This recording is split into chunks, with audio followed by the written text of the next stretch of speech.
Everyone, it's Rose and welcome or welcome back to my channel. Today's reading vlog is one I am super excited for. If you're new here, you may not know, but psychological thrillers are my favourite genre ever. Thrillers as a whole, I've read hundreds of them and I've figured out this is my god tier when it comes to books. I'm a very harsh rater when it comes to thrillers because, like I said, I've read hundreds. I know what I like by now and it has to do something good to impress me. So in today's video, I have picked 5 books that I'm pretty sure are psychological thrillers off of my shelves, and we are spoiler-free going to read them. I'll let you know my thoughts. I'll let you know if they shocked me or not, and if I thought the plot twists were good, shocking, guessable, or just insane and annoying.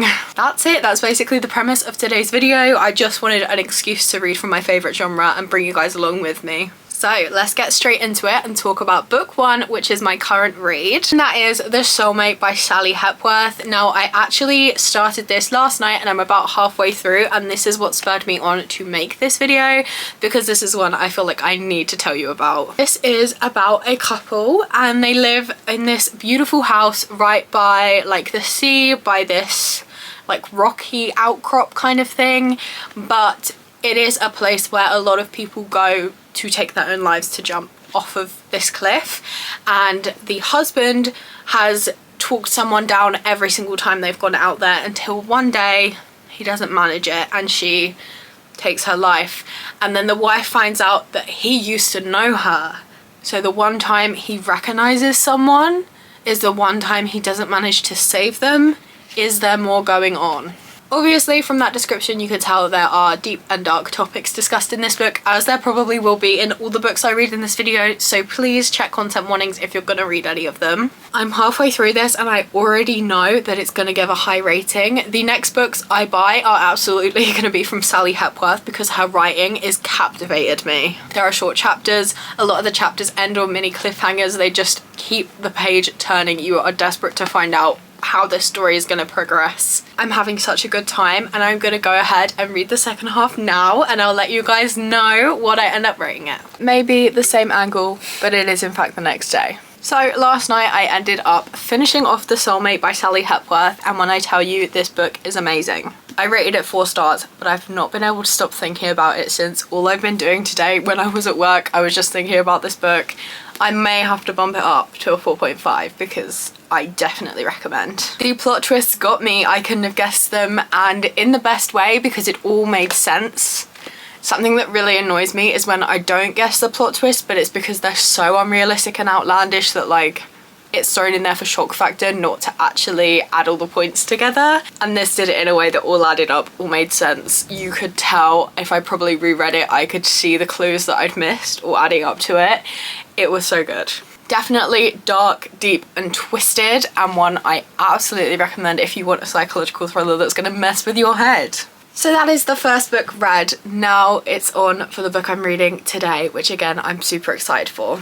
And that is A Flicker in the Dark by Stacey Willingham. Now this book has a concept that I have read about before, but I think this is one that was written a good, I think it was like 6 years ago now, so I'm excited to see where those stories took their inspiration from because I think this book has inspired many others like it. The premise of this is we're following a woman, and 20 years ago when she was 12 years old, over the summer a bunch of girls went missing in her town, and it turns out her dad was behind them all. The bodies of the girls have never been found, and now she's a woman. It's like the 20th anniversary. I don't know if it's exactly on the same day, that the 20th anniversary of when her dad was found out. Another girl goes missing that fits the description of like all of his victims. I think it's going to be dark and twisted. It is relatively short, so if it hooks me, who knows, I could read a bunch of it today. I'm hoping that it's fast-paced, and I'm hoping that, again, the plot twists get me, but they make sense. It is like 11:30 right now. I'm going to get started with this. I've got a couple hours to read, so let's see how much progress I make. So I'm just under 100 pages in. I'm really enjoying this so far. I have some theories. It's going really fast paced already. I have mixed opinions on some of the characters, but not because of anything negative about the book. I think you're supposed to not 100% like them.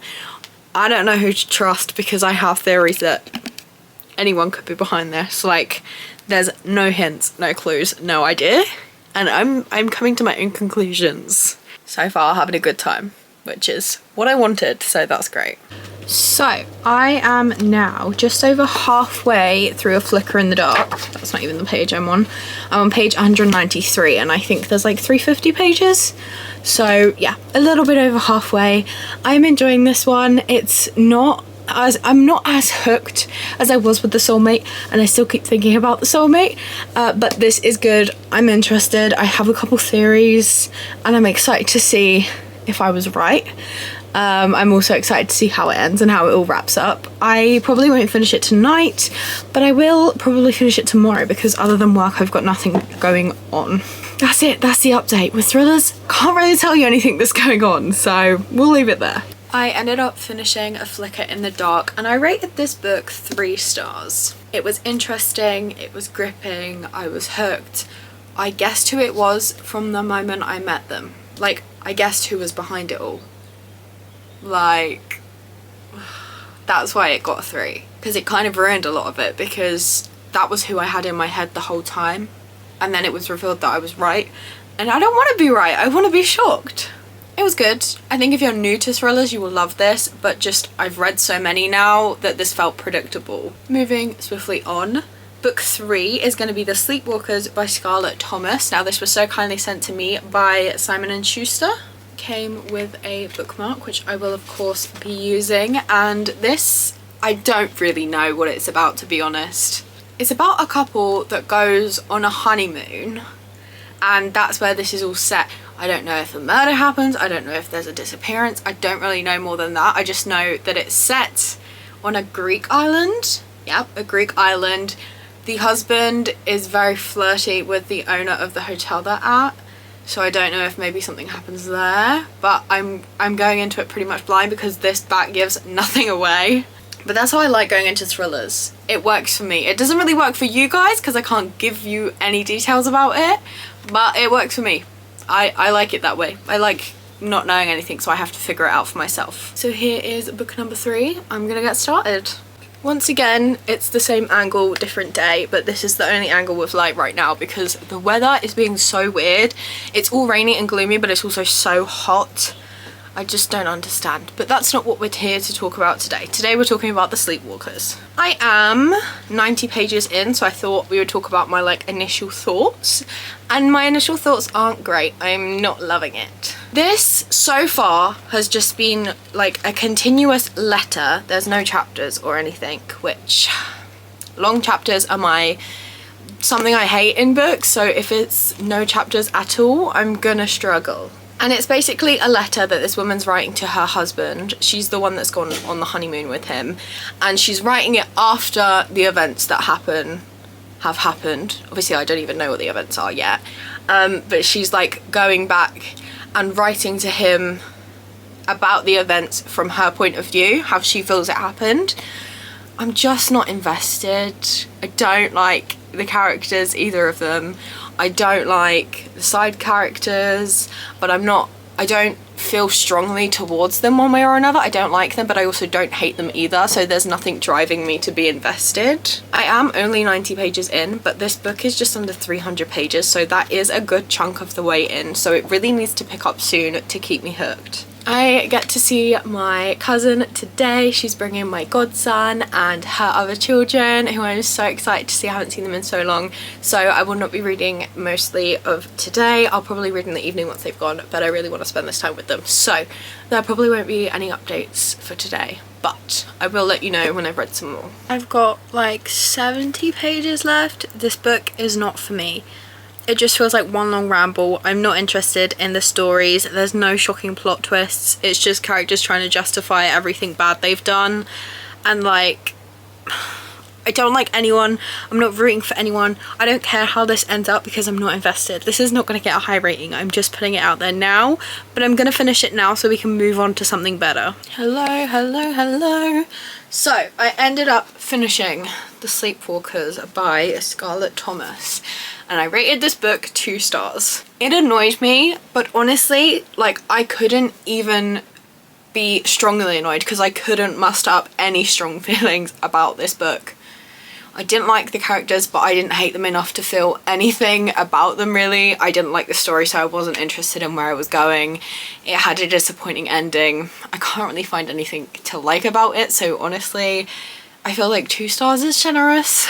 I really wanted to like this book, and it was also sent to me by the publisher, so I am very sorry, but I have to be honest, I didn't like anything about it. Which means we've read 3 psychological thrillers. We had a 4-star, then a 3-star, then a 2-star, so hopefully we're gonna go up for book 4. Speaking of which, the 4th book I'm going to read in this video is The Couple at Number 9 by Claire Douglas. I've heard absolutely amazing things about Claire Douglas, and I'm really hoping that this is going to get a higher rating. This is one I'm pretty confident I'm going to enjoy. It really sounds like Keep It in the Family by John Mars, so I think the thing that might disappoint me is if it's very similar to that one to the point where I can guess the plot twists. I haven't heard anyone compare the two, and I even looked up like the 2 names together and nothing came up, so I think that while the starts are similar, it will probably take a different twist. I'm really hoping so. This is about a couple. The woman is pregnant, I think. She's like early pregnant, 12 weeks I think, and they've just moved in to her grandma's house when the builders find 2 skeletons. So obviously the police are going to investigate and find out how old these bodies were, whether her grandma had something to do with it, and stuff like that, and I think it will be pretty fun. As always, I don't really know much about them, which is why I'm struggling to even tell you a basic premise, but I'm really hoping that I will enjoy this, because this video so far is not a great representation of psychological thrillers because I love them so much, and yet, to be fair, A Flicker in the Dark wasn't bad, but I just wanted to love it more than I did. This one was disappointing, but I honestly wouldn't really call it a psychological thriller, although it has been described as one. I personally wouldn't call it that, so I don't think that can be something against the genre, if that makes any sense at all. Anyway, I'm gonna get reading, I'm gonna get into bed, dry my hair, and maybe listen to it, maybe read it physically, I don't know, whatever ends up taking my fancy. Guys, I have literally flown through this book. It is the next morning. I was up till like 4 AM last night. I am like 80 pages from the end. I could not put this down. This is so good. The story is so gripping. It all coming together is like, oh my goodness, it's 4 POVs and them all coming together towards the end. I cannot wait to pick this up and finish it this morning. I'm sorry I didn't update you guys, but I couldn't put it down to even talk to the camera. This is so good. I just finished The Couple at Number 9 by Claire Douglas, and I'm gonna rate this book 4 stars. There were so many twists and turns in this book. It was so good. There was 4 points of view and they all connected towards the end. I absolutely love how it all came together.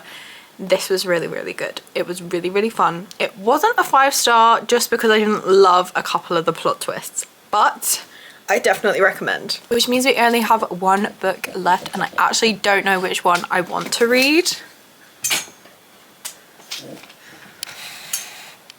Little Miss Old Lady over here is that noise in the background. She acts like she lives such a hard life. So that is 4 books down. Like I said, I don't really know which one I want to read next, so I'll figure it out and let you guys know, of course. I'm glad that this was a 4 stars because I was really worried we were just going to keep going downhill. We are back once again in the same angle as normal to talk about our 5th and final psychological thriller. Now, I was originally going to read 5 books off my physical TBR, and the 5th book was going to be Coptown by Karen Slaughter, but now I've properly read the synopsis and stuff, that's a crime novel, not a psychological thriller as far as I'm aware, so I'm going with the book I got from my library. So it's not all from my physical TBR, but it's all books I'm very excited for. And this is The Echo Wife by Sarah Gailey, and I'm pretty sure this is about a woman whose fiance leaves her for like a replica science thing of herself. A woman who shouldn't exist. She's strikingly familiar, too familiar to be a coincidence. She was perfect, everything he wanted, he made her that way. Now, I may not be right in thinking that, but from what I've read of the back and also the blurb of the audiobook, because I do have the audiobook for this one, that's what it sounds like. I'm excited, I'm nervous. It says edge of your seat, which is exactly what I want, and it's really short. It's like 250 pages. Yeah, just over 250 pages, so it may be another read in one sitting type of book. I'm not feeling well. I've actually just taken a COVID test because that's what my symptoms feel like, but I'm also on some new medication, so it might be side effects of that, but it doesn't quite feel, I don't know. Anyway, the point of this is to read, not to talk about my medical stuff. So I am just, all that to say, going to sit and rest and relax in bed. So I'm going to start The Echo Wife by Sarah Gailey. I have read another book by Sarah Gailey called Just Like Home, and I can't remember what I rated it. I'm going to look it up on my Goodreads because I had some mixed thoughts. I rated it 2 stars. Okay, so I didn't love it. 2 stars. I thought I rated it at least a 3, but I don't know. Now I'm a bit nervous to pick this up, but I'm going to, and I'm going to see what I think of it, and I'll keep you updated. I'm like 2/3 of the way through. I will say I'm flying through this book. It is a little bit gory at times, a little bit graphic at times. It's like kind of sci-fi-y. I guess you class it as like a sci-fi thriller. I don't know, I'm liking it, not absolutely loving it. I'm a bit creeped out. It's fast paced. It does tick the boxes. So I ended up finishing off The Echo Wife by Sarah Gailey, and I gave this a 4 stars. I am so glad that we ended with a high rating. Like, oh, this was so good. Definitely more sci-fi vibes. It's still a thriller, obviously, but it's not your usual contemporary. It's about cloning people. It was gruesome at times. It kept me so hooked. I was so entertained. I was a bit grossed out, and it was really fun. So I read 5 psychological thrillers. I don't know if I'd call this psychological thriller, more of a sci-fi thriller, but it definitely had psychological elements. We had The Soulmate by Sally Hepworth, which was 4 stars. Then we read A Flicker in the Dark by Stacey Willingham, is that her name? Which was 3 stars. Then I read The Sleepwalkers, and I'm forgetting Scarlett Thomas. 2 stars. Then The Couple at Number 9 by Claire Douglas, which was 4 stars, and of course The Echo Wife by Sarah Gailey, which was 4 stars as well. As you can see, I am picky with my ratings, but it is my favourite genre, and I think you can tell that through this video. I guess that's where we're leaving it today. If you've read any of those, let me know your thoughts, and you know, if you want to take any recommendations, take the 4 stars, but check content warnings. If you'd like to see more from me, please be sure to like and subscribe as I post every single week. I hope you have a lovely day, and I will see you in another video. Bye!